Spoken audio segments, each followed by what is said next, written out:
The dream of living by the sea is ancient and powerful. Waves, salty air, sandy beaches, a symbol of success and peace. For generations, people have been drawn to the coast, building homes and communities where land meets water. The ocean's beauty and promise have always been irresistible, offering a sense of freedom and escape from the ordinary. But that dream is rapidly unraveling, threatened by forces both seen and unseen. New research reveals a hidden crisis.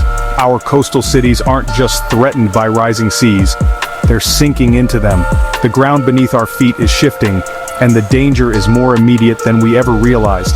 The ground beneath us is giving way, and it's happening much faster than we thought. In some places, the land is dropping by several millimeters each year, compounding the threat from the ocean. For years, we focused on climate change and rising oceans, imagining the worst was decades away. We believed we had time to adapt, to build barriers and plan for the future, but the land itself is subsiding like a boat with a slow leak. Water rising, boat sinking. The danger is twofold, and it's catching many by surprise. The future we feared is already here for millions. Coastal residents are living with the consequences every day. Floods on sunny days, water bubbling up from drains, cracked foundations. These aren't just signs of aging cities, they're warnings, signals that something fundamental is changing beneath us. They're symptoms of a much bigger problem. The land is subsiding and the sea is claiming it. The boundaries between land and water are blurring. We built our greatest cities on the edge of the water, never imagining the ground itself would betray us. Now, we're facing the consequences. Our infrastructure, our homes, and our way of life are all at risk. The water is coming, faster than we ever imagined. Every storm, every high tide brings new challenges. The evidence is all around us if we know where to look. It's in the headlines, in the streets, and in the lives of those who call the coast home. The slow-motion disaster has sped up, and it's our problem to solve. The choices we make now will shape the future of our coastal cities and the lives of generations to come. For years, we worried about sea level rise, melting glaciers, expanding oceans, inching higher every year. The images of polar ice melting and tides creeping up beaches have become symbols of climate change, and for good reason. Rising seas threaten millions of people living along the world's coasts, putting homes, infrastructure, and entire communities at risk. But that's only half the story. There's another often overlooked factor making the problem worse. Imagine measuring water in a bathtub that's sinking into the floor. The water overflows faster, not just because there's more water, but because the tub itself is dropping. That's what's happening to our coastal cities. The sea rises and the land sinks beneath our feet, compounding the danger. This sinking, called subsidence, is a powerful force, often outpacing the rising sea.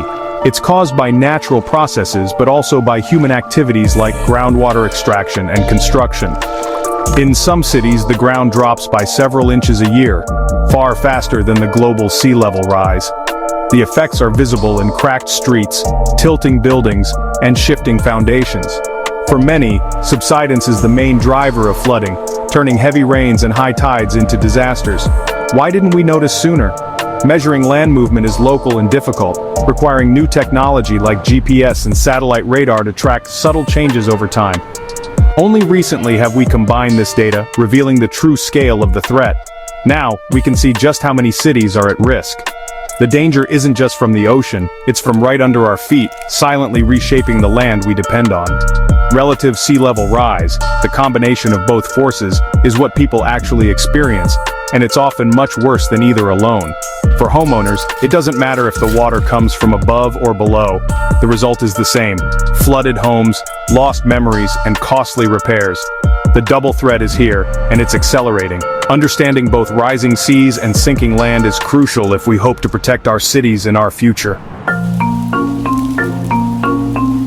Why is the land sinking? It's a mix of natural and human causes. Picture the ground as a giant sponge, layers of sand, clay, and water. For centuries, this system was balanced. But cities need water, so we drilled wells and pumped out groundwater. Remove the water and the sponge collapses. The land sinks. Add the immense weight of modern cities, concrete, steel, skyscrapers, and the ground compacts even more. We're literally sinking under our own weight. Natural processes like river deltas compacting play a role, but human activity has put this into overdrive. We've drained wetlands, built dams, and stopped rivers from replenishing sediment. What was once a slow, natural process is now a rapid, human-driven crisis. The result, cities worldwide are sinking at alarming rates. It's a hidden disaster unfolding beneath our feet, and it's getting worse. This isn't just one city's problem, it's a global crisis, affecting millions of people across continents. From Asia to the Americas, the threat of sinking cities and rising seas is reshaping the way we live and plan for the future. Jakarta, Indonesia is sinking by nearly 10 inches a year due to unregulated groundwater pumping. The government is planning to move the capital. The city's residents face daily challenges as water invades homes and businesses, forcing a massive relocation effort. Bangkok, built on a swampy delta, faces constant flooding as skyscrapers and groundwater use drive the city downward. The city's iconic canals, once a lifeline, now struggle to keep up with the relentless encroachment of water. New Orleans, already below sea level, relies on levees and pumps, but its sinking ground and destroyed wetlands make it vulnerable. The loss of natural barriers leaves the city exposed to ever stronger storms. Hurricane Katrina exposed the city's fragility to the world, showing how quickly disaster can strike when nature overwhelms human defenses. Even wealthy cities aren't immune. Expensive real estate and advanced engineering can only delay the inevitable if the underlying land keeps sinking. In New York, areas built on artificial fill, like Lower Manhattan, are subsiding under the weight of skyscrapers. The city's iconic skyline masks a hidden vulnerability beneath its foundations. San Francisco Bay Area faces similar risks, with critical infrastructure at stake. Bridges, airports, and tech campuses are all threatened by the slow but steady descent of the land. The problem hides in plain sight, even in the world's richest cities.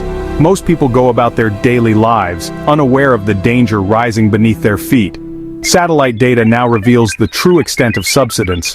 Advanced technology allows us to see the invisible changes happening below our cities in real time. No city is truly safe.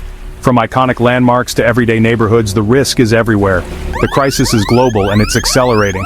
Sea levels are rising faster than ever, and more cities are joining the list of those at risk.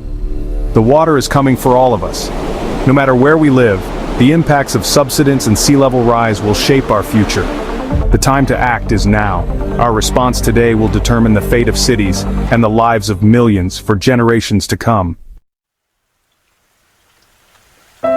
This isn't just science, it's a human tragedy. For people in sinking zones, life is changing fast.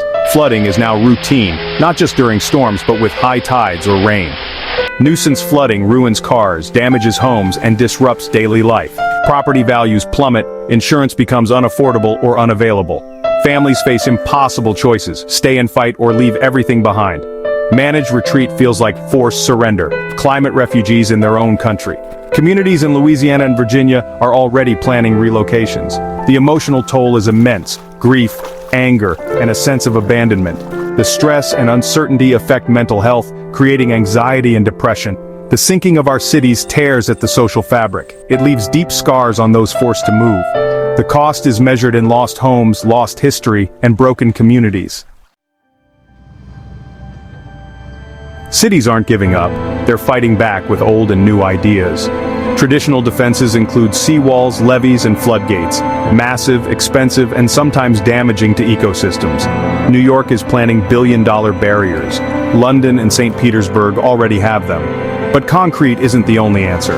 Many cities are turning to green infrastructure, restoring wetlands, planting mangroves, and building oyster reefs to absorb storm surges. These natural defenses are often cheaper and provide extra benefits like wildlife habitats and cleaner water. Urban design is evolving. More parks, rain gardens, and permeable pavement to soak up rainwater. Some architects are designing floating buildings or homes on stilts. The Netherlands leads with entire floating neighborhoods. The best approach combines all these strategies: walls, wetlands, smarter design. But real progress requires investment, political will, and tackling root causes, groundwater overuse and climate change. Without that, all our defenses are just temporary fixes. The fight is urgent and ongoing.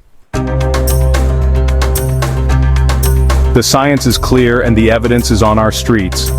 Coastal communities are caught between rising seas and sinking land. This is no longer a distant threat. The question isn't if the water will come, but when, how fast, and what we'll do about it. Start by learning your local risk, flood maps, subsidence studies, and community plans. Attend town halls, ask leaders about their strategies, and demand action. Support policies that cut carbon emissions and manage groundwater use. Every small action adds up to a larger wave of change. We must decide what's worth saving and what we may have to let go. The dream of life by the sea doesn't have to die, but it must adapt. Courage, innovation, and cooperation will define our response. The water is coming, testing our foundations, literally and figuratively. How we respond will shape the world we leave behind. The time to act is now.